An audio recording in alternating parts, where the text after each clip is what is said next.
Bonjour, je suis Mickaël, conseiller technique à la Fédération française de la retraite sportive, et aujourd'hui je vais vous parler d'un genre d'arbres particuliers qui peuvent être des arbres, des arbustes ou des arbrisseaux, les genévriers.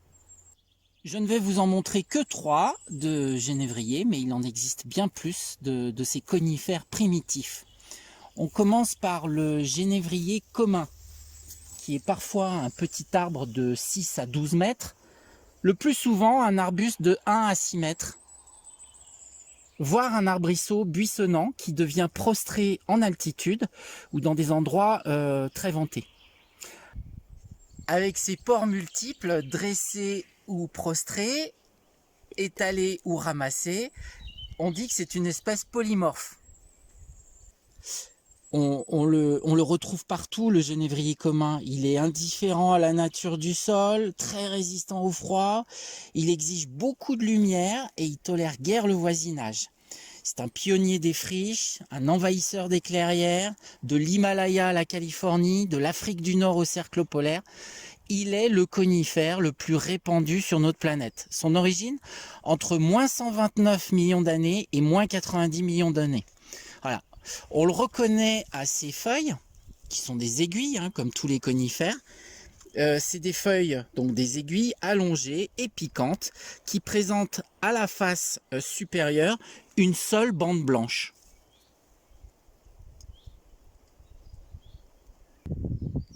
Il est surtout connu pour ses baies aromates et aromatiques qu'on retrouve dans la choucroute, qui servent notamment à l'élaboration d'un alcool bien connu, le gin. Condiment parfait du chou et des viandes bouillies, c'est un excellent apport pour les soupes, les potées, les pâtés. Ce sont des baies bleues noires à maturité. Là on en voit qui ne sont pas encore à maturité, qui sont légèrement pulpeuses, légèrement sucrées, d'abord douces au palais quand on les croque, puis très vite elles deviennent âcres et désagréablement résineuses. Elles se récoltent en octobre-novembre. On les utilise en infusion, macération ou simplement croquer. Dans du ratafia, dans des vins blancs en guise d'apéritif, en bain, en liqueur, en alcool, en cataplasme, en gomme. Alors comme toujours avec les plantes, il faut faire attention à la posologie, à l'automédication. Il faut bien connaître les propriétés médicinales et notamment les contre-indications, parce que ça peut être des plantes qui peuvent poser des problèmes aux personnes qui souffrent des reins par exemple, et à déconseiller aussi aux femmes enceintes.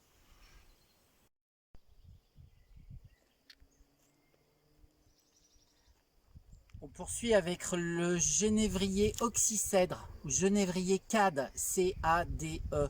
Le cade, comme on dit dans le sud, c'est un bel arbuste glauque, c'est-à-dire vert grisâtre, qui a un port conique.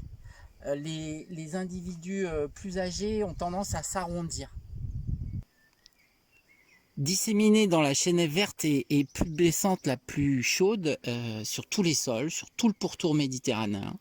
C'est un arbre qui porte de gros fruits couleur de terre cuite ancienne, comme vous le voyez là, à maturité. C'est des fruits qui font le bonheur des grives. On peut les croquer parce qu'elles sont plus douces que celles du genévrier commun, mais je vous le dis quand même, la saveur est particulière. Ces aiguilles aplaties et piquantes possèdent 2 lignes blanches longitudinales.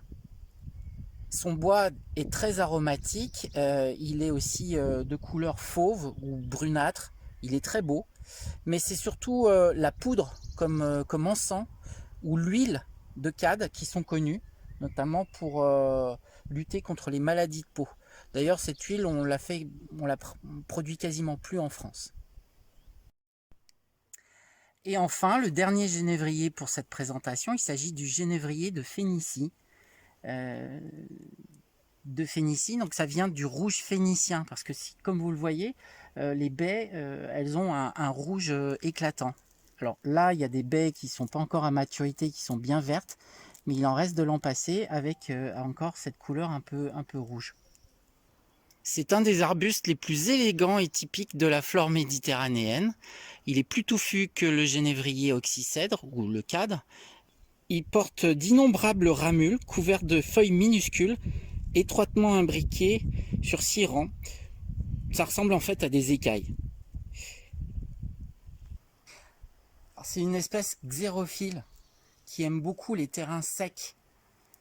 Et il a beau être très élégant et très typique de la flore méditerranéenne, c'est un arbre qui est très très toxique.